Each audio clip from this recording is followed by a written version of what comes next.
I'm Shweta and welcome to my channel Education Hub। Class 9 का chapter number 2 कर रहे हैं हम लोग और प्रीवियस वीडियो तक हम लोग एक्सरसाइज 2.2 कवर कर चुके हैं। तो आज हम नया टॉपिक स्टार्ट करने जा रहे हैं इस चैप्टर का, रिमाइंडर थ्योरम। बहुत ही इंपॉर्टेंट टॉपिक है ये आपका इस चैप्टर का। ये कंसेप्ट आप में से कई बच्चे कंफ्यूज होते हैं कि रिमाइंडर थ्योरम आखिर होती क्या है। रिमाइंडर मतलब आप लोगों को पता है, जब भी हम कोई नंबर को डिवाइड करते हैं तो जो नीचे आंसर बचता है, अगर जीरो नहीं आता, अगर वो पूरा डिवाइड नहीं हो रहा, तो जो रिमाइंडर जो नीचे बच जाता है उसी को रिमाइंडर बोलते हैं। आप लोगों को पता है, यानी कि लॉन्ग डिवीजन मेथड से जो नीचे आंसर रिमेन बचता है दैट इज रिमाइंडर। हम उसी चीज को यहाँ पर सीखेंगे कि हम बिना लॉन्ग डिवीजन के कैसे हम रिमाइंडर फाइंड आउट कर सकते हैं पॉलिनोमियल में। तो स्टार्ट करते हैं। Let Px be a polynomial of degree n greater than or equal to 1। Px कोई एक पॉलिनोमियल है जिसमें जो डिग्री लगी हुई है, पावर लगी हुई है, वो n जो है वो ग्रेटर देन, या तो वो 1 से बड़ी हो या वो 1 के बराबर हो। जैसे कि लीनियर पॉलिनोमियल पढ़ा था हमने, क्वाड्रेटिक पॉलिनोमियल पढ़ा था, तो 1 से कम नहीं होनी चाहिए। That is n is greater than और equal to, n is greater than or equal to 1। 1 से कम नहीं हो सकती। Clear? and a be any real number, और a जो है कोई एक रियल नंबर है। if px is divided by the linear polynomial x minus a then the remainder is pa। अब आप कहोगे मैडम यहाँ पे कुछ भी समझ में नहीं आया, आपने हमें क्या बताया। अभी आप पहले डेफिनेशन को समझो, फिर हम इसके एग्जाम्पल के थ्रू भी आपको समझाएंगे। फिर आप कहोगे ये तो बहुत ही आसान था, इसे तो करने में हमें बिल्कुल भी टाइम नहीं लगेगा। पहले तो ये समझ लिया, कोई पॉलिनोमियल है px, कोई भी पॉलिनोमियल है px, तो px की जो डिग्री होती है, पता है आपको पॉलिनोमियल क्या होता है, पॉलिनोमियल को कैसे लिखा जाता है। तो पॉलिनोमियल की जो डिग्री है, यानी डिग्री को हमने n मान लिया, तो जो डिग्री है यानी कि n है वो कभी भी 1 से छोटी नहीं होनी चाहिए, 1 के बराबर हो सकती है और 1 से बड़ी हो सकती है। ठीक है। और अगर इन्होंने बोला है कि जो पॉलिनोमियल px है इसको हम डिवाइड करें अगर x माइनस a से, ये x minus a polynomial linear polynomial लिखा है, मतलब इसकी डिग्री 1 है। किसी लीनियर पॉलिनोमियल से अगर हम px को यानी पॉलिनोमियल को डिवाइड करेंगे तो जो हमारा रिमाइंडर बचेगा वो क्या बचेगा, ये लिखा है p ऑफ a। आप कहोगे मैडम हमें अब भी समझ में नहीं आया, पॉलिनोमियल ऑफ a का क्या मतलब है। इसका मतलब ये है कि जो भी हमें नंबर लीनियर पॉलिनोमियल दिया है जिससे हमें ये पूरा पॉलिनोमियल डिवाइड करना है, इसको हमें सिंपली क्या करना है, इक्वेट कर देना है जीरो के साथ। यानी कि x माइनस a जो भी है हमारा, इसको किसके बराबर कर देना है, जीरो के बराबर। तो जब हमने पीछे क्वेश्चंस किए थे, जब हम इसको रिमाइंडर px की वैल्यू जीरो रख के करते थे, तो अब यहाँ पर x की वैल्यू क्या निकल के आ जाएगी, माइनस a उधर चला गया तो ये क्या हो गया, x की वैल्यू हो गई a। तो यही a हमारा क्या है, इसका पॉलिनोमियल ऑफ a। यही a की वैल्यू अगर हम पॉलिनोमियल में रखेंगे तो जो आंसर निकलेगा सॉल्व करने के बाद वही हमारा रिमाइंडर होगा। क्लियर हो गया? नहीं क्लियर होगा कोई बात नहीं, कुछ तो समझ में आया आप लोगों को। अगर मान लो आपको रिमाइंडर थ्योरम पूछ ली जाती है तो रिमाइंडर थ्योरम में पहले आपको ऐसी डेफिनेशन लिखनी है, और ये चीज भी आप उसमें एक्सप्लेन कर सकते हो कि अगर पॉलिनोमियल को x minus a linear polynomial से डिवाइड किया जाएगा तो ये वाला जो x है, ये वाला जो a है, यही हमारा रिमाइंडर आएगा। इसी रिमाइंडर को हमें उसमें वैल्यू पुट करनी है तो हमारा नेक्स्ट आंसर आ जाएगा। क्लियर? अब इसी कंसेप्ट को मैं आपको एग्जांपल के थ्रू समझा। अब हम इस एग्जांपल से समझते हैं। ये एग्जांपल हमें दिया हुआ है, px यानी पॉलिनोमियल हमें इतना दिया हुआ है, और gx यानी कि लीनियर पॉलिनोमियल जिसकी वैल्यू हमें, जिससे इसको डिवाइड करना है, वो हमें ये दिया हुआ है। हमें करना क्या है, हमें px डिवाइडेड बाय gx करना है। अब यहाँ पर हमारा ये बोला है find the remainder by using actual division and by remainder theorem. पहले हमें एक्चुअल डिवीजन से भी करके देखना है और रिमाइंडर थ्योरम से भी करके देखना है, फिर हम उसको चेक करके देखेंगे कि हमारा आंसर सही आ रहा है कि नहीं। अब एक्चुअल डिवीजन जो होती है इसकी, वो हम पहले प्रीवियस क्लास में सीख चुके हैं, तो हम फिर से इसको करके देखते हैं। हमने क्या किया, x की पावर 4 प्लस 1 हमारा अंदर हुआ और एक्चुअल डिवीजन हमारी क्या हो गई x माइनस 1। इसको इससे करना है, आप लोगों को पता है हमें सिर्फ पहला वाला टर्म सेम करना होता है। इसमें x की पावर 4 है तो यहाँ पर हम कितना करेंगे, हम x की पावर 3 से अगर हम मल्टीप्लाई करेंगे तो हमारा पहला टर्म क्या आ जाएगा x की पावर 4, फिर x की पावर क्यूब को हमने इससे किया, यहाँ पर नेक्स्ट टर्म है तो माइनस x की पावर क्यूब आ गया। क्लियर, सिर्फ फर्स्ट टर्म देखनी होती, सेकंड टर्म हमारी मैच नहीं कर रही है, नो प्रॉब्लम, हम इन दोनों को ऐसे का एज इट इज उतार लेंगे। तो फर्स्ट टर्म को किया हमने, ये प्लस है, हमें क्या करना होता है साइन चेंज करना होता है, क्योंकि हमें करना क्या होता है माइनस करना होता है, इस पूरे टर्म को हमें करना होता है माइनस। जब माइनस करना होता है तब आपको पता ही डिवीजन करते हैं तो हम नीचे वाला नंबर माइनस ही करते हैं। जब ये माइनस करेंगे तो ये वाला साइन माइनस का होगा, ये वाला साइन हमारा क्या हो गया प्लस का हो गया। तो ये और ये माइनस किया तो ये कट के हमारा कितना आ गया 0, और यहाँ पर हमारे पास क्या बच गया एक्स क्यूब यहाँ से बचा और ये बच गया प्लस 1। अब ये तो आपस में लाइक टर्म है नहीं, सॉल्व नहीं हो सकते, तो हमने दोनों को अलग अलग एज इट इज उतार लिया। क्लियर, अब हमें एक्स क्यूब चाहिए, हमें एक्स क्यूब चाहिए इसको कट करने के लिए। यहाँ पर एक्स स्क्वायर में क्या नंबर कितनी पावर ऐड करें, यहाँ पर x की पावर 1 है तो हम कितनी पावर ऐड करेंगे, यहाँ पर भी हम x की पावर 2 ऐड करेंगे तो हमारा कितना आ जाएगा x की पावर 3, और यहाँ पर x स्क्वायर तो यहाँ हो जाएगा माइनस एक्स स्क्वायर। सिमिलरली वैसे ही करेंगे, ये हमारा पूरा का पूरा माइनस हो रहा है तो ये माइनस हो गया, ये हो गया प्लस, तो ये और ये कट गया, यहाँ पर क्या बच गया, यहाँ भी ये दोनों लाइक टर्म नहीं आपस में सॉल्व नहीं होंगे, तो एक्स स्क्वायर प्लस 1। ये एक्चुअल डिवीजन थोड़ी सी लेंथी होती है, ऐसा मेथड आप लोगों ने पहले सीखे हुए हैं, अभी हम आने वाले क्वेश्चन में भी ये मेथड को यूज करेंगे। तो एक बार इसको समझ लो, फिर उसके बाद तो रिमाइंडर थ्योरम हमारी बहुत जल्दी सॉल्व होने वाली है। इसमें हमने इसके बाद फिर से क्या करेंगे, प्लस हमने x से मल्टीप्लाई किया तो x और x कितना हो गया एक्स स्क्वायर, और ये कितना हो गया माइनस एक्स, फिर इसको माइनस किया यहाँ हो गया प्लस, ये और ये कट गया, बचा हमारे पास क्या x प्लस 1। अब x प्लस 1 बचा है तो हमें किससे माइनस करना है, यहाँ पर सिर्फ 1 से, तो हमारा 1 आ गया प्लस प्लस 1। जब 1 से करेंगे तो ये सेम का सेम हम यहाँ नीचे उतार देंगे, तो क्या हो जाएगा x प्लस 1, ये मैंने उतार दिया यहाँ पर 1 से, जब इसको मल्टीप्लाई किया तो 1x का x हो गया और 1 माइनस 1, ये कितना हो गया माइनस 1 हो गया। तो यहाँ पर हमने माइनस किया, यहाँ माइनस किया तो यहाँ हो गया प्लस, ये और ये कट गया, बचा क्या ये प्लस हो गया, तो 1 और 1 कितना 2।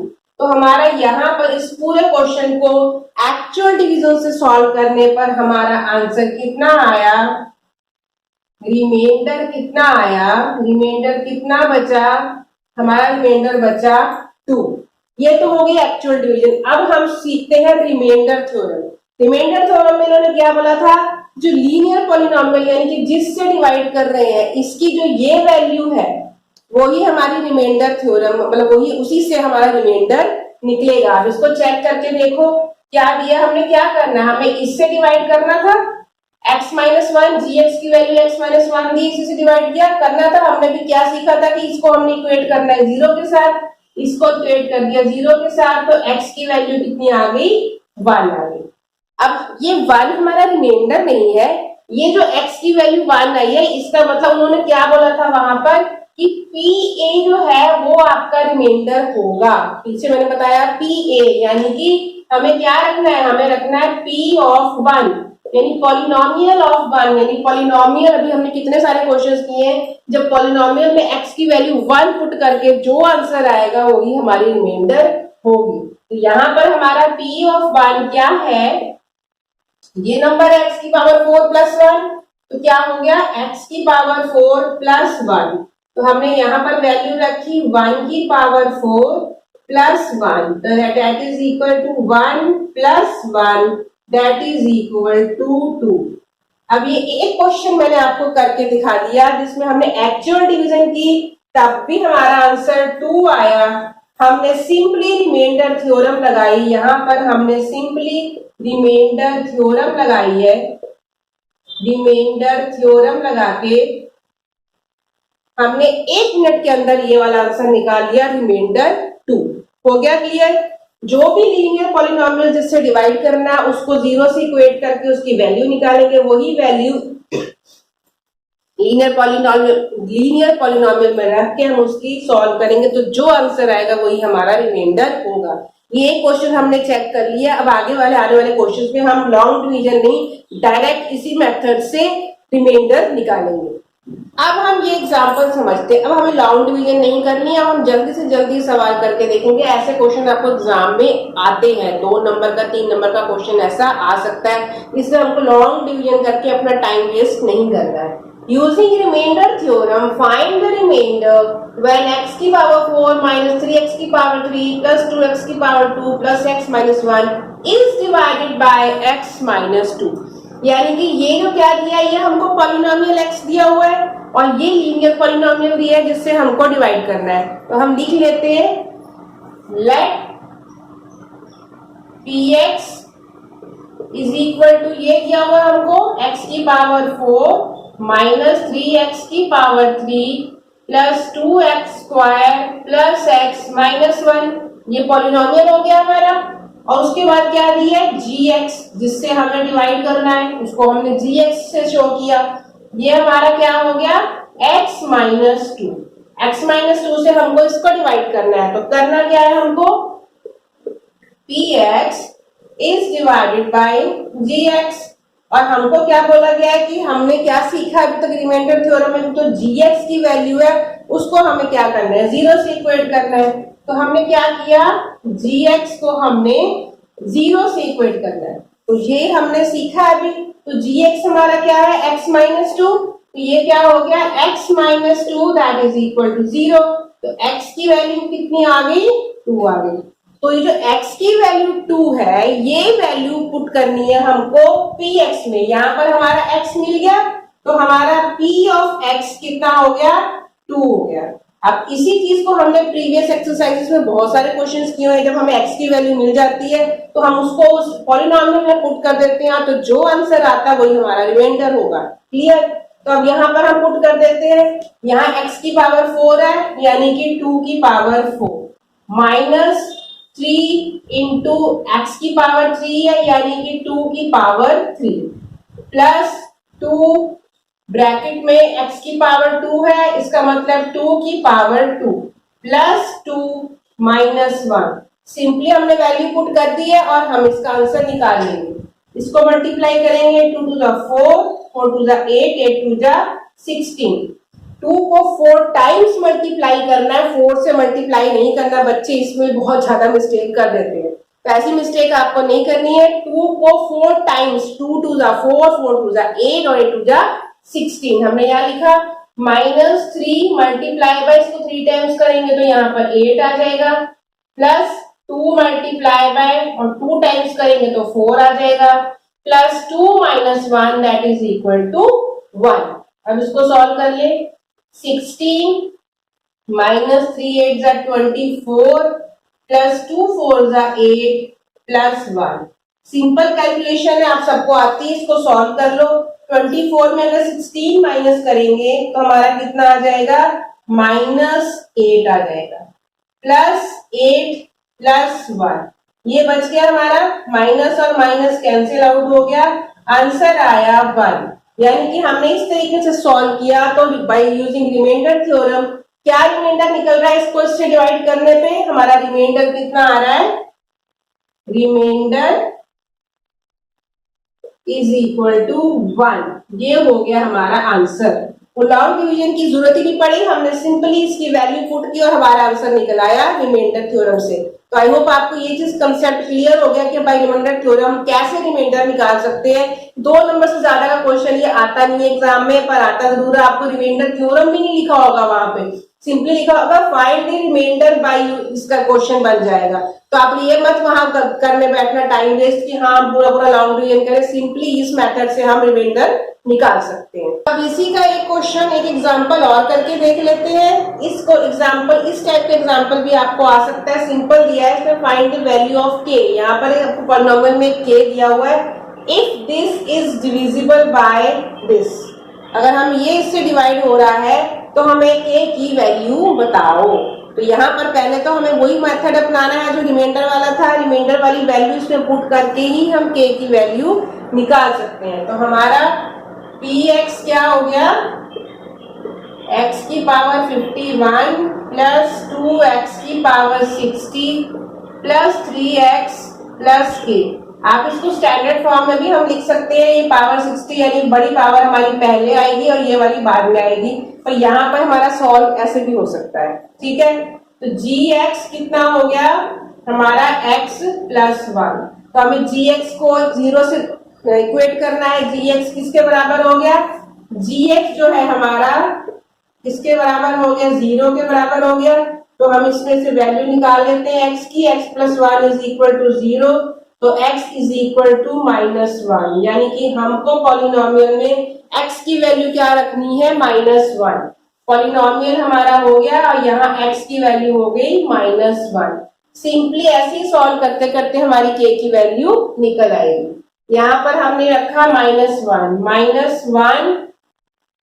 पर 51 प्लस यहाँ पर 2 इंटू -1 ऊपर 60 प्लस 3 इंटू -1 प्लस k। अब हमें इस पॉलिनोमियल में k की वैल्यू निकालनी है -1 की -1 x is equal to -1 put करके। तो हमें क्या करना है, पॉलिनोमियल px को किसके इक्वेट कर देना है, इसको 0 से इक्वेट करना है। इसकी जगह पर क्या लिखेंगे, 0। हमने सीखा हुआ है हमें कैसे वैल्यू निकालते हैं। अब इसको सॉल्व करते हैं। यहाँ पर ये देखो -1 के ऊपर पावर 51 है। हमें कैसे पता चलेगा कि -1 आंसर माइनस में आएगा कि प्लस में आएगा। -1 को 51 टाइम्स मल्टीप्लाई करेंगे आंसर तो 1 ही आने वाला है, पर यहाँ पर माइनस दिया है। तो माइनस का मतलब होता है अगर आपकी पावर, ये याद रखो आप लोग कि अगर पावर हमारी ऑड नंबर आ रही है तो हमारा आंसर माइनस में आएगा। पावर हमारी इवन नंबर है तो हमारा आंसर प्लस में आएगा। पावर हमारी ऑड नंबर है तो ये -1 हो गया। ये पावर इवन में है तो यहाँ पर 1 हमारा खत्म हो गया, सिर्फ 2 का 2 बच गया, ठीक है। प्लस और माइनस मिला के क्या हो गया, 3 1 3 प्लस k। अब इसको हमें करना है सिंपली सॉल्व। इसको 0 से इक्वेट करना है। तो क्या हो गया, -1 में +2 किया तो कितना आ गया, सिर्फ 1 बचा। -3 प्लस k, यहाँ बचा -2 प्लस k। अब इसको हम 0 से इक्वेट कर रहे हैं तो हम इसको ऐसे लिख लेते हैं, -2 plus k is equal to 0। तो k इज इक्वल टू कितना आ गया, ये अब साइन इधर चला जाएगा तो k इज इक्वल टू 2 आ गया। तो हमारी वैल्यू क्या निकल के आ गई, k की वैल्यू पूछी थी तो k की वैल्यू 2 निकल के आ गई। इन्होंने इसमें ये लिखा है कि ये डिविजिबल है इससे, तभी हमने इसको सॉल्व किया। तो ये हमारी k की वैल्यू ऐसे हम निकाल सकते हैं। तो आई होप आपको आज का सारा कंसेप्ट रिमाइंडर थ्योरम का समझ में आ गया है। मैंने कोशिश की है कि आपको अच्छे से अच्छे एग्जाम्पल से इसको अच्छे से समझा सकूं। तो आज की वीडियो में इतना ही। नेक्स्ट वीडियो में हम मिलेंगे फैक्टर थ्योरम के साथ। तब तक के लिए